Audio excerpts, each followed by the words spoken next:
Hai semua, ketemu lagi di podcast Salam Rindu. Di episode kali ini kita bakalan dengerin cerita dari teman kita yang pernah terjebak dalam toxic relationship.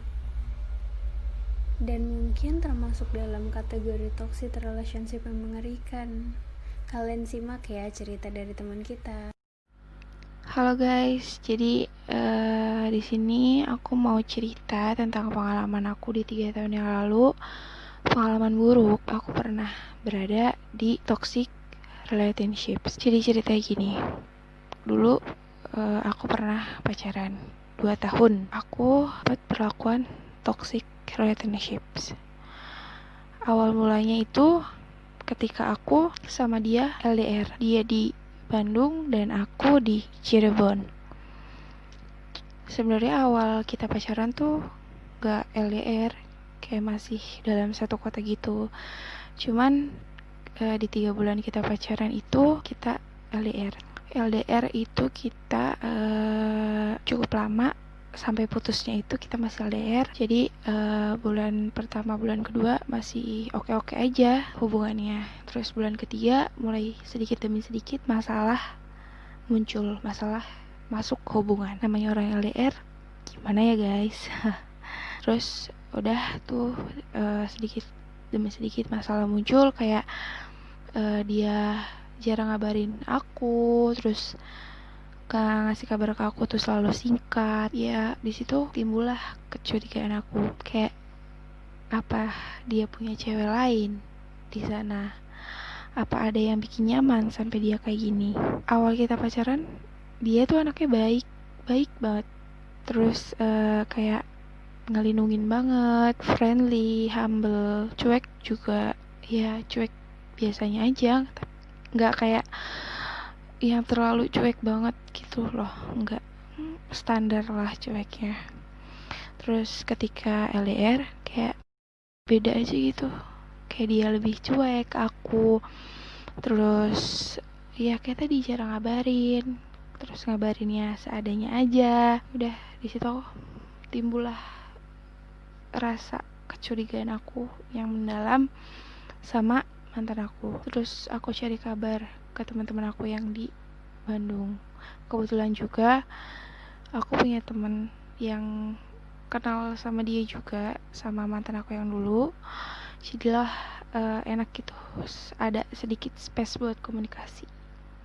Aku nanya, katanya udah jarang ketemu gitu. Makin khawatir aku sama keadaan dia, dengar kabar kayak dia tuh jarang keluar, jarang kelihatan kayak gitu. Terus setelah kita 3 bulan apa 4 bulan LDR, dia pulang ke Cirebon. Dia ngabarin aku, senangnya bukan main. Namanya orang gak dikabarin lama, terus tiba-tiba dikabarin dan langsung diajak ketemu, kan happy gitu guys. Terus yaudah dia ngajak ketemu, akhirnya dia jemput aku ke rumah. Udah tuh kayak dia tuh ngejelasin, maaf sempet hilang gak ada kabar, bukan kayak gimana, cuman ya lagi pengen diri aja. Pokoknya ngasih alasannya gak logis, tapi dengan sebaik mungkin aku terima, walaupun ya ada hal yang ngejanggal. Udah kayak gitu, ya udah tuh kayak setelah dia nemuin aku beberapa hari masih aman. Dia balik ke Cirebon selama LDR itu nggak lama, kayak cuman 2-3 hari, terus balik lagi ke Bandung. Ya udah dari situ kayak mulai aku tuh berusaha, ayo dong terbiasa dengan nggak dikabarin tiap hari, terus chat gak dibalas fast respon, apa namanya, dikabarin cuman seadanya aja. Ya udah di situ aku belajar terbiasa. Dan sempet gak bisa sih, aku sempet cerita ke salah satu sahabat aku, dia bener-bener baik banget. Sekarang itu dia jauh sama aku, dia di Jogja dan aku di Cirebon, tapi masih berhubungan gitu. Dia salah satu sahabat terbaik aku yang bener-bener tahu keadaan aku dari pertama aku pacaran sama mantan aku yang dulu sampai putusnya, dia tahu. Terus ya udah dari situ kayak aku tuh ngebiasain diri tanpa dia tadi tanpa dikabarin cepet, terus dibalas cepet. Ya udah akhirnya aku sedikit terbiasa.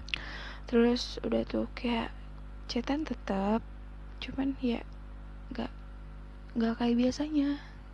Kayak cuman chatan nanya gimana kegiatan hari ini. Setelah aku jawab ya udah dia hilang lagi. Tapi di satu sisi aku mikir dia masih ada pedulinya sama aku, belum terlalu lost banget gitu loh. But it's okay bagi aku, nggak apa-apa.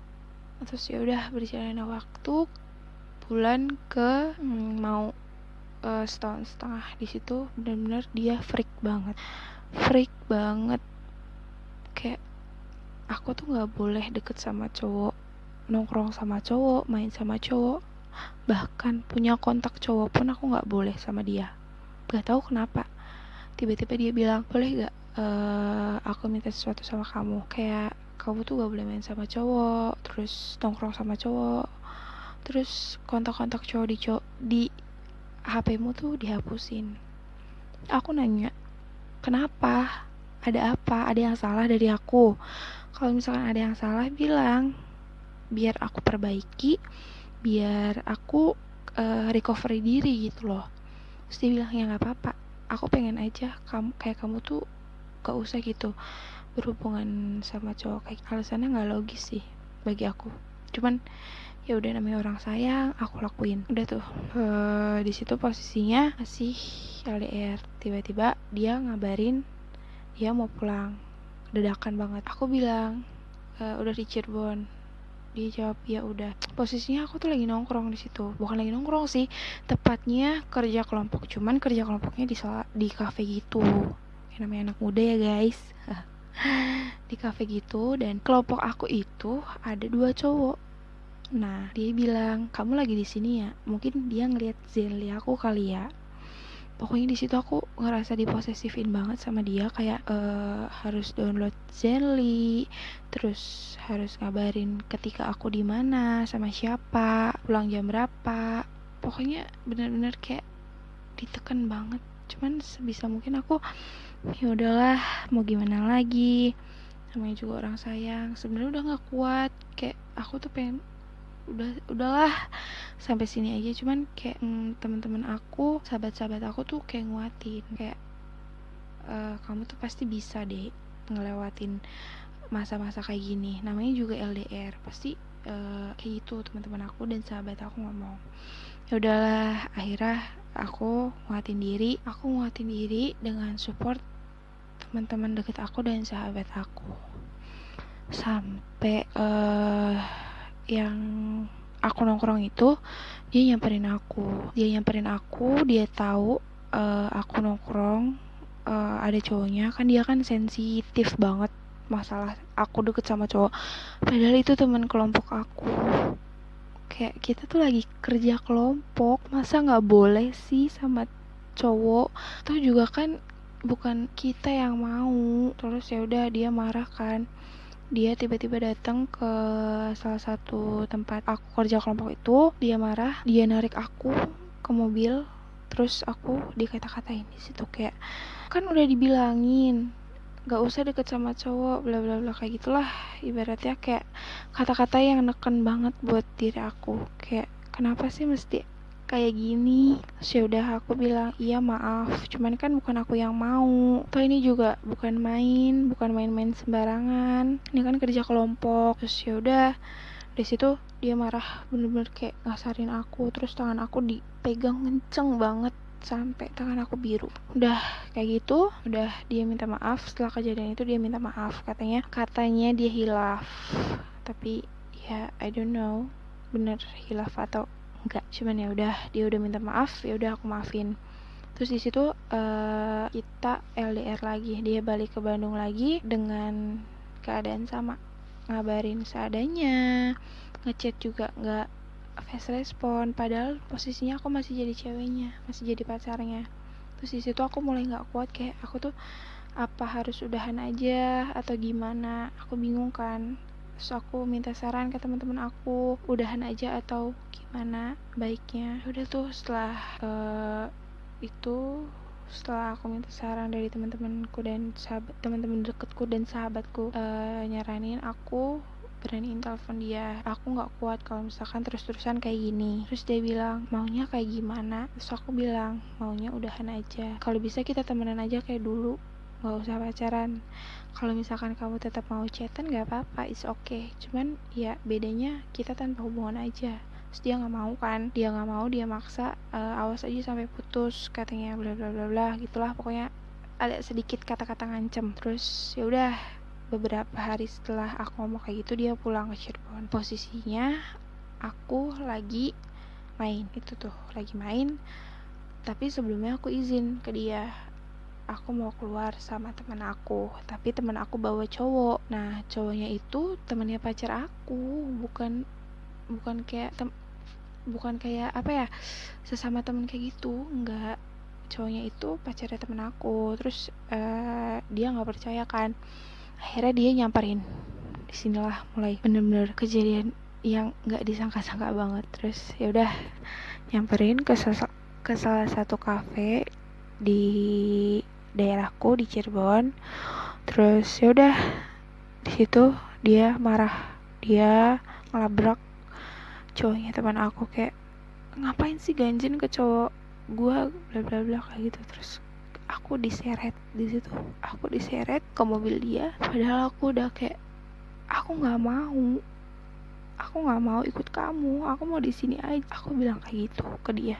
Tapi dia tetap maksa narik aku kenceng banget sampai kerudung aku itu lepas posisinya, terus aku nahan kan biar pintu mobil tuh nggak ditutup sama dia. Aku nahan sekencang mungkin, sekuat mungkin, tapi tenaga aku tetap kalah sama dia, dan alhasil tangan aku dijepit pakai pintu mobilnya sampai tangan aku retak dah tuh. Di situ kayak aku tuh mati rasa, sama tangan tuh bener-bener nggak bisa digerakin sama sekali. Pas di dalam mobil aku cuma bisa nangis nahan rasa sakit, tapi tetap aja aku diomong nggak enak, kayak diomong ngapain sih, udah dibilang berkali-kali gak usah main sama cowok, jadi cewek tuh jangan murahan banget. Pokoknya dia ngomong gak enak, sakit, bener-bener sakit.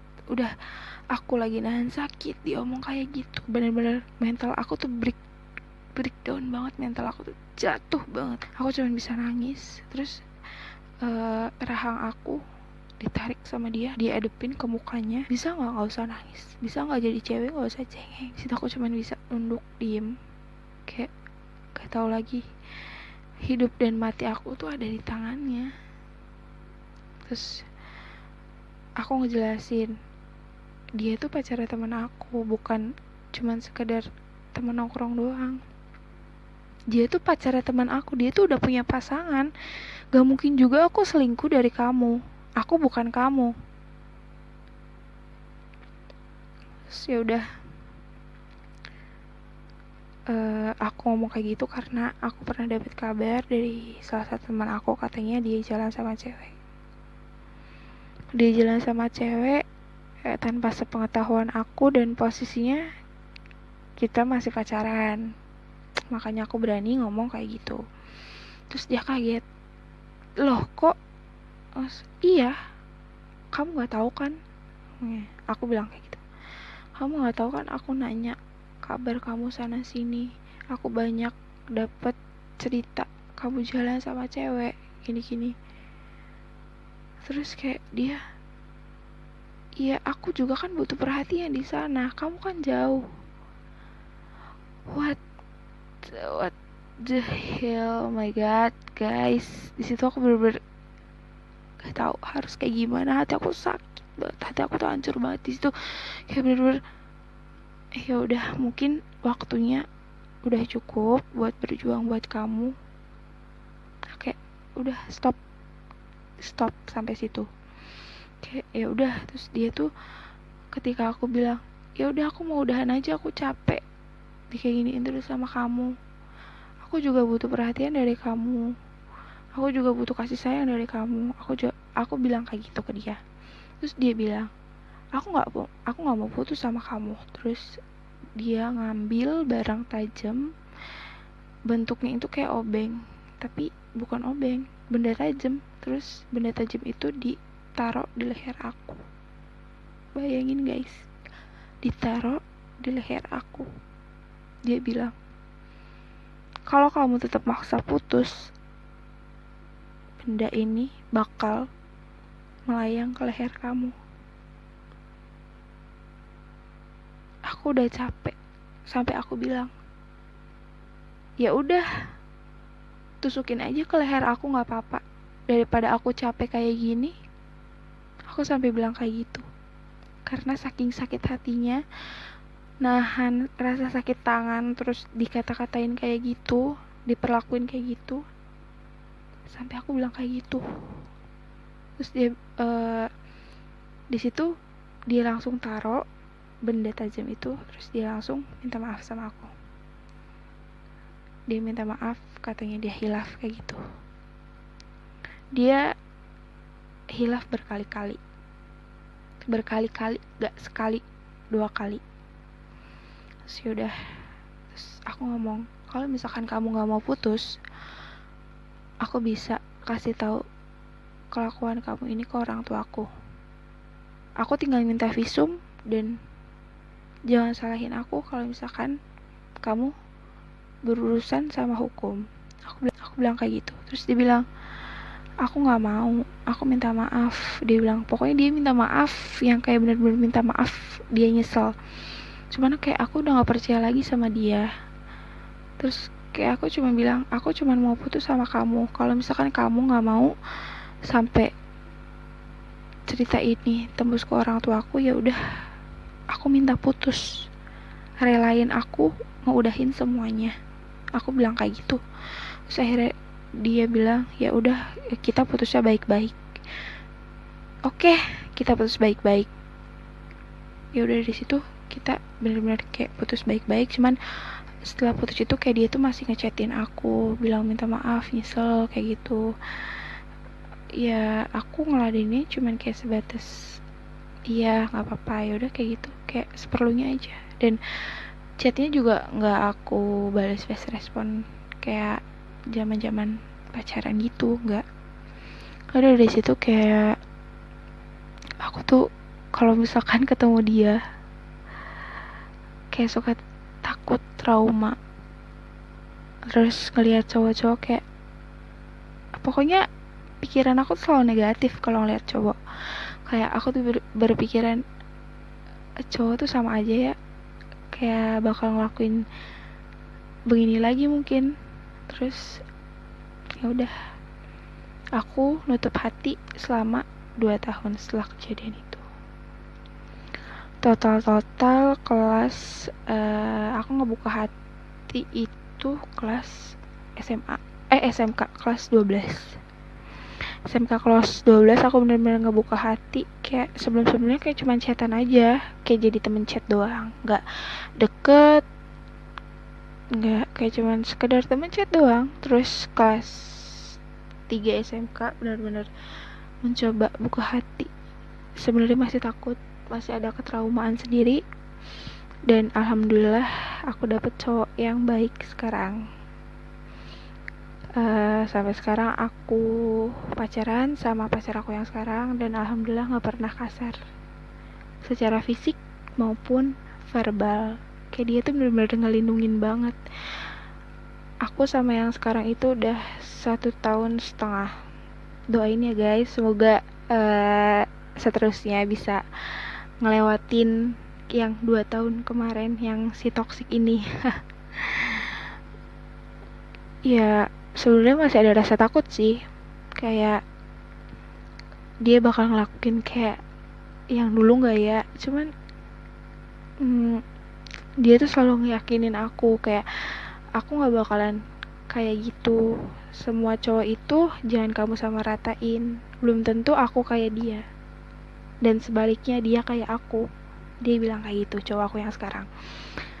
So udah, dia berani ngepercayain aku, dan berujung aku percaya sama dia. Terus